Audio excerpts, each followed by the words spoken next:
Bismillahirrahmanirrahim. Assalamualaikum warahmatullahi wabarakatuh. Welcome back again in my YouTube channel Adam Farisal. Silakan bagi yang belum untuk subscribe, subscribe dulu dan juga like dan komen dan juga share ke berbagai media sosial Anda. Baiklah, saat ini saya akan membahas materi yang sebetulnya adalah materi yang pertengahan antara B2B dan B2C. Awalnya B2C dulu ya. Ada materi yang di tengahnya, lalu kemudian B2B.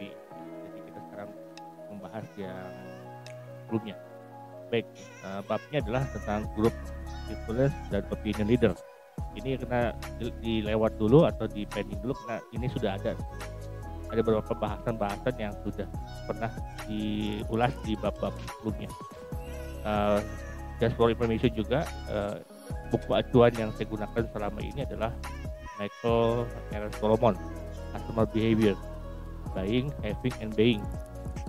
Karangnya adalah dari Michael R. Solomon. Edisinya ke 6 edition ya. Jadi ini ada pengembangan lagi, ada edisi yang baru, tapi saya pakai acuannya ini aja. Ini jadi acuan yang mendasar dulu aja. Baik, kita gunakan teori ini sebetulnya adalah untuk penerapan di B2B dan B2C sebetulnya. Karena basic mereka dalam proses selalu menggunakan referensi grup atau grup menjadi referensi. Secara teori, reference group adalah an actual or imaginary individual or group convinced of having significant relevance upon individual evaluation, inspiration of behavior. Jadi merupakan sesuatu yang jadi acuan, baik sesuatu yang saat itu terjadi, actualnya, atau juga imaginary, sosok, figur yang diimpikan, wanna be like dari suatu individu atau suatu grup yang memberikan dampak yang sangat signifikan, sangat nyata kepada kehidupan pribadinya, ketika dievaluasinya, menjadi aspirasinya, atau behaviornya, semuanya dilakukan pencontohan, menjadi contoh, suri tauladan atau apapun juga namanya, itu menjadi reference group. Jadi reference group ini sangat mempengaruhi ketika dalam proses dalam proses pembelian. Lalu kemudian ada 3 cara referensi grup yang mempengaruhi customer. Pertama adalah informasional, kemudian ada utilitarian, kemudian utilitarian ya, utilitarian atau kemudian value expressive. Nah, si reference group ini memberi pengaruh. Yang pertama adalah memberikan informasi yang baik atau memberikan informasi terhadap suatu produknya, baik atau tidak dalam suatu produk atau jasanya. Baik informasi dari cara penggunaan, informasi dari unboxing pertama kali, fitur produknya. Jadi customer bisa menjadi acuan atau pertama-tama dia akan melihat dulu apakah produknya baik atau tidak. Ada satu sosok figur yang mewakilinya, gitu ya. Sehingga dia tahu akan manfaatnya, dia tahu akan kelebihannya, dia akan tahu minusnya. Lalu kemudian yang kedua adalah utilitarian. Ini adalah penggunaannya, bisa menjelaskan secara spesifik utility. Jadi bagaimana melihat jumlah kepuasan atau manfaat yang diperoleh gitu, ketika menggunakan produk atau jasa tersebut. Itu adalah utilitas. Kalau definisi bagaimana ya? Utilitas adalah jumlah kepuasan atau manfaat yang diperoleh konsumen dari mengkonsumsi barang atau jasa. Konsumen itu mencoba untuk menempatkan nilai pada barang dan jasa yang dikonsumsi berdasarkan kepuasan yang akan diperoleh. Misalnya mereka akan mencoba untuk memberikan nilai moneter untuk produk. Misalkan produk A nilainya adalah 500. Itu utilitas. Nah, ketika kenapa ya? Karena konsumen itu ingin membandingkan atau ingin memaksimalkan kepuasan, membandingkan kepuasan yang dirasakan harga barang dan jasa. Utilitas yang penggunaan sekali gitu ya. Nah, hasilnya adalah konsumen yang rasional akan mengkonsumsi barang dan jasa hanya jika kepuasan dirasakan lebih besar dari atau sama dengan harga. Kalau lebih daripada harganya berarti akan menjadi harganya lebih kecil, ternyata kepuasannya lebih baik gitu misalkan contohnya. Dia akan menjadi loyal bahkan gitu, akan menjadi puas. Gitu. Itu adalah utilitasnya. Jadi ini bisa diwakili oleh si reference group itu gitu. Ya, saya misalkan akan membeli suatu produk, katakanlah ya, which is laptop. Saya akan mencari rekomendasi gitu loh. dari reference grupnya gitu. Apakah dari grup-grup IT, grup-grup teman-teman yang jago dalam bidang komputer, atau misalnya teman-teman yang atau saudara atau teman yang menggunakan produk itu sudah lama gitu. Ini menjadi acuan bagi saya untuk membeli produk karena utilitas bagus. Lalu kemudian berikutnya adalah value expressive. Ini hampir sama dengan Yutulian ya, makanya tahapnya yang terakhir value expressive. Bagaimana dia bisa mengekspresikan value-nya gitu. Memberikan value itu kan adalah, catat ya, value adalah benefit dibagi dengan cost. Value adalah benefit divide cost. Bagaimana dia mengekspresikan benefitnya apa dalam produk itu gitu ya. Benefitnya terdiri dari physically-nya seperti apa, core-nya apa, kemudian psikologinya bagaimana, emosionalnya bagaimana. Sedangkan cost-nya adalah pengorbanan yang dilakukan oleh orang tersebut ketika mendapatkan suatu produk tersebut, dari segi waktu, tenaga, uang dan sebagainya. Nah, dia mengekspresikan value-nya gitu. Sampai ketika ada review misalkan dari suatu produk kuliner, aduh rasanya kayak mau meninggal gitu. Saya bingung juga, meninggal ya. Bahaya juga, tapi itu ekspresif sekali gitu. Nah, jadi ada beberapa orang atau more influencer, ya, influencer bisa mempengaruhi terhadap consumer referensi atau referensi terhadap konsumen tersebut. Jadi ya kelompok-kelompok lah, komunitas yang sangat fanatik atau kelompok-kelompok yang memiliki suatu idola-idola eventnya gitu ya. Mereka bisa terpengaruh lah terhadap dampak tersebut. Nah, jadi ada beberapa lah tahapan ya yang menjadi orang itu bisa menjadi reference group. Kapan dia bisa tahapan menjadi sangat important. Pertama adalah social power, ini kekuatan sosial. Bagaimana the capacity to alter the action or art of others. Bagaimana kapasitas dia untuk bisa mempengaruhi orang lain secara luas. Lalu kemudian reference power. Kalau ini ada kuncinya power berarti ini. Powernya adalah referensinya. When customer imitate quality by copying behavior of prominent person that admire. Dia mengcopy paste referensinya. Hanya kalau misalkan artis Korea misalkan menggunakan filmnya produknya A, makanannya A, mereka kan menjadi menyukai padahal belum tentu dia suka, tapi karena dia admire, sangat admire, dia akan mengimitasi, menduplikat. Lalu kemudian ada information power. Jadi powernya di sini dari information. Bagaimana able to influence customer opinion by virtue of their or assumes access to the truth. Gitu. Truthnya ini kejujuran ini atau kebenaran ya, kebenaran. Jadi bagaimana orang itu bisa mempengaruhi, able to influence customer. Gitu. Bisa bilang, oh produk ini baik, sangat bagus sekali guys. Produk ini memiliki sangat luar biasa sekali, impressive, very impressive. Itu bisa memberikan dampak yang cukup kuat.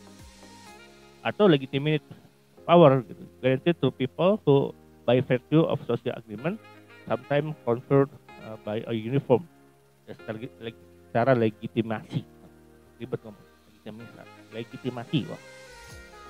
Jadi bagaimana dia dengan menggunakan seragamnya, gitu, menggunakan uniform dia, gitu, bisa mengatakan, bisa menjamin bahwa produknya secara sosial itu aman. Karena produk A, B, C, D gitu. Nah orang yang memberikan statement adalah orang-orang pemerintahan atau misalkan orang-orang yang memiliki seragam yang cukup capable gitu ya, sehingga jadi aman. Itu adalah tahapan-tahapan ketika referensi itu menjadi sangat important. Social power, reference power, information power, legitimate power. Nah kalau expert power namanya udah jelas, expert, sesuatu yang ahli dalam bidangnya, sesuatu yang memiliki kompetensi di situ gitu. Kalau kuliner gitu. Kalau misalkan engineering gitu, misalkan, atau misalkan dokter gitu.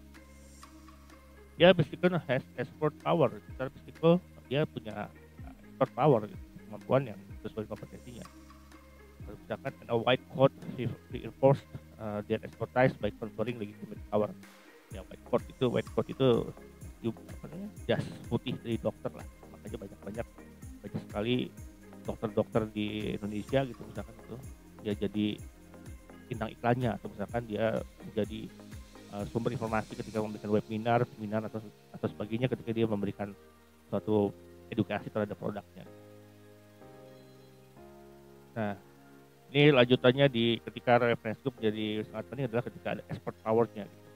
Expert power karena dia sangat berpengalaman, sudah punya jam terbang yang cukup besar, dia sudah dipercaya dalam bidangnya gitu ya. Merupakan drive from processing specific knowledge about content area.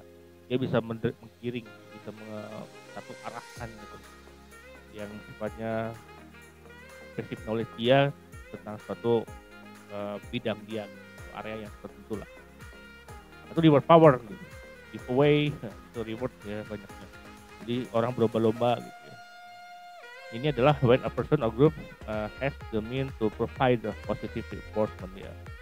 Atau memberikan contoh-contoh kalau misalkan beli produk buy one get one misalkan gitu kan, itu memberikan reinforcement, kekuatan. Reinforcement itu penguatan. Coercive power, ini coercive power adalah influence a person by social or physical intimidation. Kalau ini ada intimidation di sini gitu. Kalau enggak pakai dampaknya berbahaya.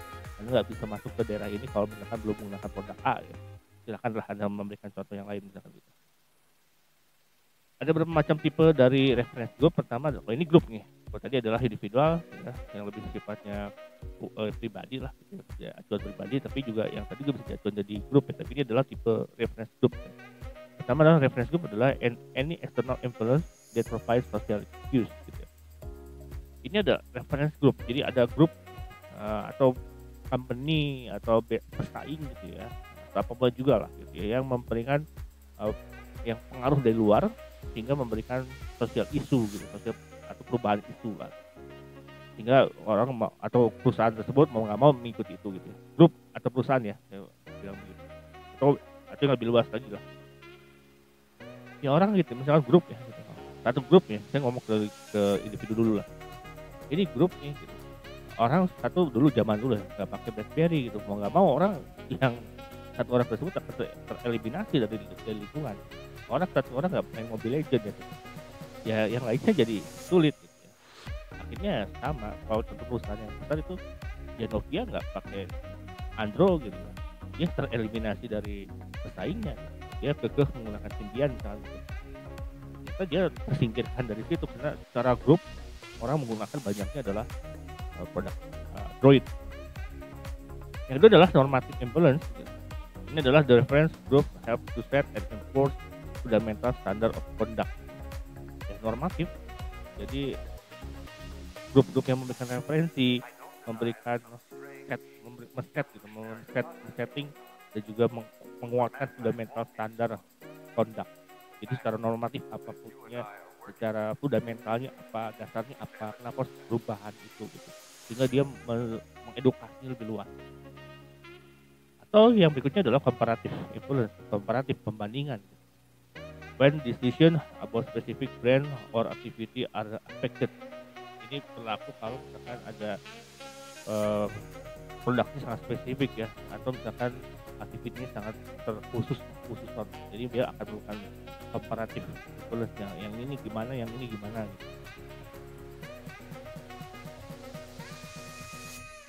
Ini selanjutnya lagi ketika orang mau proses urusan pembelian gitu, dia akan melakukan namanya brand community ya, tribe. Karena sangat kuat sekali ini brand community ini, kuat pencipta brand Honda gitu kuat. Atau misalkan Tiger sepertinya waktu itu pernah, atau Harley gitu, itu sangat kuat. Kijang menolak punah gitu, itu sesuatu yang kuat juga. Brand community adalah asset of customer who share a set of social relationship based upon use or interest in a product. Jadi ini adalah suatu bentukan customer lah gitu ya, yang di-share kepada sosial atau hubungannya dengan berbagai kegunaan atau kepentingan atau keinginan atau hobi lah katakan begitu dalam satu produk gitu. Dari festival ataupun juga itu salah satunya untuk menguatkan. Atau customer tribe gitu ya, customer tribe. Ini adalah group of people who share a lifestyle and who can identify with each other because of a shared allegiance to an activity or product. Ini yang sekumpulan orang yang memberikan jadi lifestyle, jadi suatu trending lah, menjadi suatu kebiasaan untuk komunitas. Jadi biasanya artis ya, biasanya dia jadikan trending topik, menjadi leader dulu gitu, menggunakan suatu suatu produk, suatu jasa gitu ya, sehingga bisa diidentifikasi, menjadi satu identifikasi lah gitu.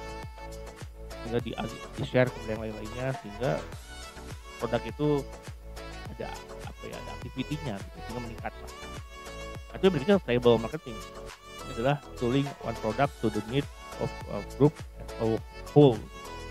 Atau memang betul-betul dia menggunakan satu produk tersebut, linknya adalah betul-betul dibutuhkan oleh pasar. Produk ini betul-betul diinginkan oleh grup atau satu perusahaan yang betul-betul intinya dipakai gitu ya. Karena perubahan dari teknologi misalnya. Oke, itu aja yang bisa saya sampaikan. Waktunya juga ini hanya pengantar saja. Sisanya nanti bisa dibaca di buku atau modul dari Michael R. Solomon ya, untuk lebih jelasnya. Saya hanya untuk bisa memancing Anda untuk belajar lebih baik ya. Baik, kalau ada pertanyaan silakan Anda kirim DM ke Instagram saya Adam Farisal, atau kasih komentar di kolom komentarnya untuk jadi dibahas kembali. Baik, itu aja yang dapat saya sampaikan. Terima kasih, tetap sehat, tetap semangat, tetap senyum, agar imunitas kita menjadi baik. Assalamualaikum.